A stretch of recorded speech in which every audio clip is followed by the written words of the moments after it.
Hello everyone, it's Abdullah again, and one more question with me about the MRCS. What are the following statements related to gas gangrene? So today we're talking about gas gangrene. Is untrue. Always be careful reading the questions. So here we will be doing this. So necrosis and putrefaction. This seems correct. Okay. Causative pathogen may be detected on normal perineal scan. Well, possibly, but we need to know the causative organism. So ask yourself, what is the causative organism? Because, by the way, this way is when you're studying for the first time. Do not do that in the second or third time. Treatment is with low dose antibiotic, penicillin. This is very less likely. Hyperbaric oxygen may be beneficial. This is kind of true. Clostridium perfringens, if you remember that, is a recognized cause, which is true as well. So this is your way of solving in the first time, just to remember and memorize everything at the same time. So low dose does not seem correct. I think it requires debridement, okay, and high dose of antibiotic. But before that, let us discuss the um, two things. The first thing is necrotizing fasciitis. So necrotizing fasciitis, from its name, firstly, it includes the fascia, and secondly, it causes necrosis. And we know that this is some kind of infection to the deep tissue, soft tissue, obviously, and have necrosis and fascia is involved as well. The causative organism of necrotizing fasciitis, the commonest of all time, is Streptococcus.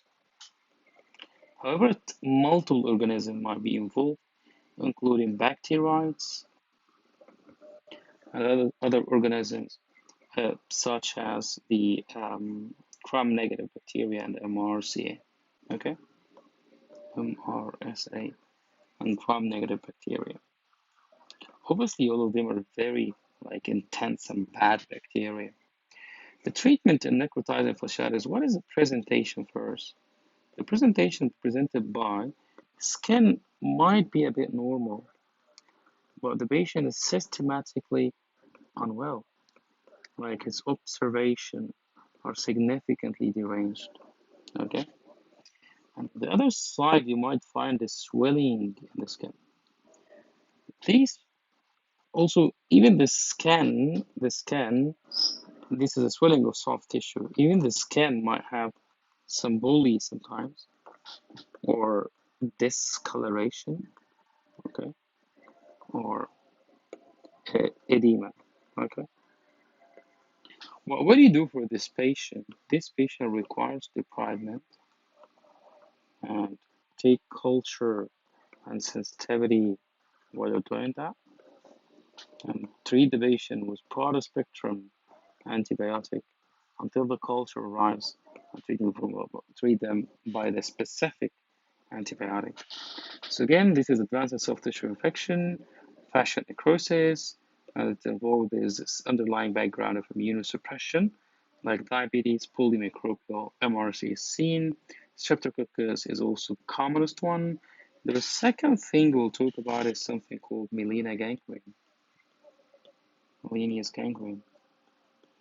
So this is basically gangrene of the tissue, and gangrene means death of the tissue. Okay, it's similar principle, but the infection. So it's similar principle to what we just mentioned, but the infection is more superficial. Okay, there's also something we call the to see here fournier gangrene, necrotizing fasciitis, but it's more in the perineum, and polymicrobial, but mostly E. coli and bacteriides are involved. Fever and pain, cellulitis, edema, induration, and numbness. This is the presentation that we just mentioned. You look here, poly, and also we call it the dish washer. The dish washer fluid is coming up, okay, from this area. So, just a quick recap. We're talking about necfash or necrotizing fasciitis.